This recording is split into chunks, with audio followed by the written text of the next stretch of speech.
Brasília, durante visita do presidente da África do Sul, Cyril Ramaphosa, à capital federal, Lula defendeu o aumento da cooperação entre os dois países no campo da defesa. E para justificar essa tese, meu caro André Anélio, o petista usou uma frase que revelou uma preocupação. Qual foi, hein, André?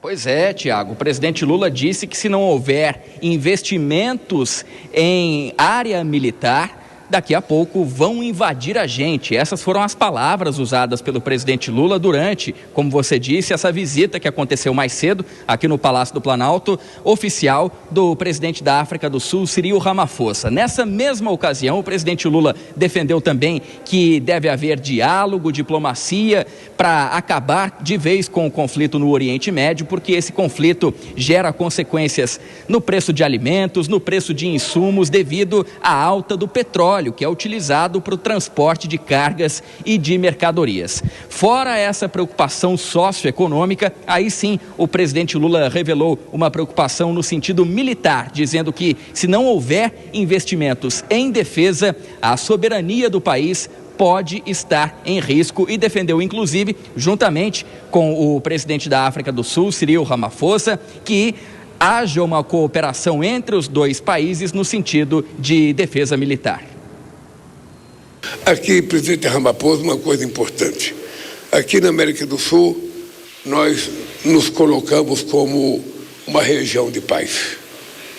Aqui ninguém tem bomba nuclear, aqui ninguém tem bomba atômica, aqui os nossos drones é para agricultura, para ciência e tecnologia e não para guerra.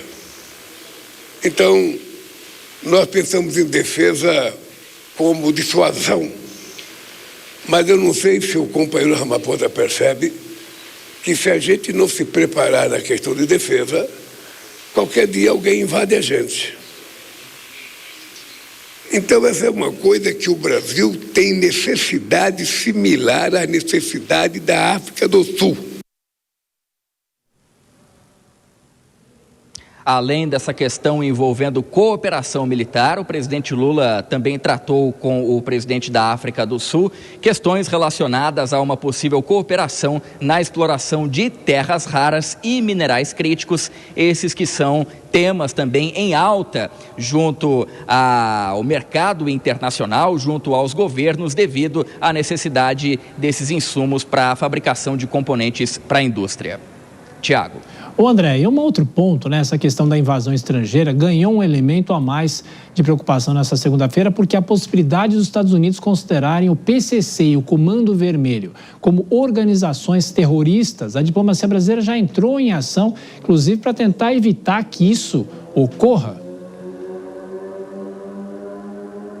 Já entrou em ação sim, viu, Tiago? Inclusive, na noite de ontem, na noite de domingo, houve uma conversa por telefone do ministro das Relações Exteriores, Mauro Vieira, com o secretário de Estado americano, Marco Rubio. E nessa conversa, o principal tema tratado foi justamente uma preocupação do governo brasileiro da possibilidade de o governo americano considerar algumas facções criminosas aqui do Brasil, a exemplo do PCC, o Primeiro Comando da Capital, e o CV, o Comando Vermelho, como organizações terroristas. Se isso acontecesse por parte do governo americano, a partir de então, o governo americano teria prerrogativa, por exemplo, de aplicar sanções econômicas no Brasil, também fazer restrições a imigrações e, principalmente, até a possibilidade de uma ação militar no Brasil. Então, para evitar esse tipo de consequência, o ministro Mauro Vieira expôs essa preocupação a Marco Rubio, e isso deve ser inclusive tema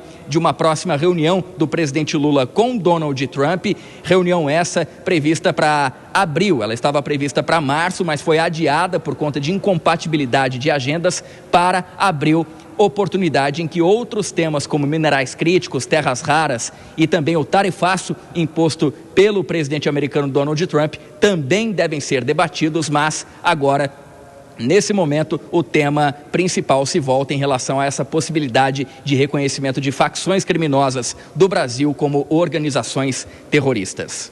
Tiago. Pois é, a preocupação do governo brasileiro em relação a isso, e essa fala meio que surpreendente do presidente Lula. Até daqui a pouquinho, André, deixa eu chamar as duas comentaristas. Começa agora por Denise Campos de Toledo, Dora Kramer nos estúdios, para quem nos acompanha também. Denise, esse é um assunto polêmico e o governo brasileiro demonstra preocupação em relação a isso. Agora, será que tem motivo para se preocupar? Eu acho que é exemplo do que aconteceu com Maduro, Tiago. Eu acho que tem um risco, porque vários cartéis de drogas da América Latina estão sendo classificados, sim, como grupos terroristas. Houve essa justificativa para a invasão da Venezuela, a retirada de Maduro, e ele foi preso, está preso nos Estados Unidos. Depois não foi reconhecido o cartel de Los Soles, que falava que ele era inclusive chefe, mas o fato é que Maduro está preso.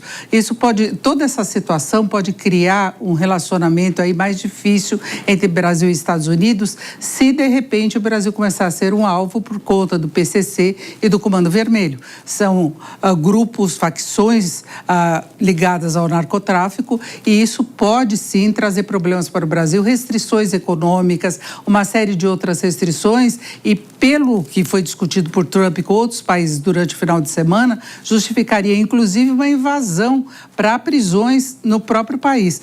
Lula deixou claro essa preocupação ao falar que o Brasil não tem drones de ataque, lembrando o conflito no Oriente Médio, que o Brasil só tem drones para pesquisa, para agricultura. Então, ele demonstrou essa preocupação. Falta ao Brasil instrumentos e equipamentos, armas para a defesa, no caso de uma situação como essa. Então, ele já tenta, na diplomacia, esfriar essa situação. E, claro, que na conversa também nas relações com a Índia, é uma preocupação econômica, especialmente de terras raras, que Lula já disse que não quer apenas exportar o produto. Ele quer que haja algum valor agregado a isso para que o Brasil possa ganhar mais, o Brasil tendo grandes reservas dos minerais raros, né? Dora, e sobre a viagem do presidente Lula aos Estados Unidos, não há qualquer confirmação da diplomacia brasileira que foi cancelada ou não, mas o ministro Fávaro falou no fim de semana que a viagem já estaria cancelada. Agora, a situação vai sendo cada vez mais, ou vai ficando cada vez mais complicado, porque a gente não sabe, em relação aos Estados Unidos, a guerra, o quanto isso pesa para que os dois não se reúnam, né? Pois é, a gente não sabe quanto tempo, sobretudo, a gente não sabe quanto tempo isso vai durar e qual é a repercussão disso. Agora, tem um dado, Tiago, que me parece que confirma um pouco, se aproxima dessa informação que deu o ministro Fávaro. E é um dado da política, a respeito do qual falaremos mais adiante no jornal, que é candidatura de Haddad, de Fernando Haddad. Porque o presidente Lula queria levar o Haddad nessa viagem. Por isso, pediu que ele não saísse em fevereiro, como ele havia anunciado, deixasse o Ministério da Fazenda em fevereiro, para poder ter condições para se eleger, ao que quer que seja, e aí, justamente para levá-lo nessa viagem. Ora, se o ministro, como falaremos já disse que sai na semana que vem, se eu não me engano, sim. Se ele sai na semana que vem, a viagem não vai ser para Washington, não vai ser na semana que vem. E o presidente Lula queria levá-lo, e já que ele sai do Ministério da Fazenda, queria levá-lo na condição de ministro, tá? Então, isso aí, entendeu? Juntou esse quebra-cabeça, o que diz o ministro Fávaro, com a saída do ministro Haddad, que poderia, se a viagem fosse em março ainda, ele poderia ficar mais tempo. Então, isso aí dá uma pitadinha de confirmação na informação do ministro Fávaro. Eu diria, então, porque como a gente não tem a confirmação, é o velho truque de dizer que a coisa subiu no telhado, né? Então, assim como o gato, parece que essa viagem subiu no telhado. Vamos ver se ela vai desabar de lá ou se ela vai descer calmamente em direção ao Washington. Rapidinho, Denise. Só para complementar, inclusive, Dora, vai exatamente nesse sentido de que subiu no telhado, porque Trump, apesar do conflito com o Irã, ele tem mantido toda a agenda dele. Ele voltou a falar, ameaçar invasão a Cuba. Ele teve a reunião no final de semana para discutir com outros países o combate aos grupos terroristas. Então, tudo isso indica que talvez a reunião com o presidente Lula tenha ficado em segundo plano, porque Trump vem mantendo absolutamente toda a agenda dele desde que começou o conflito no Oriente Médio.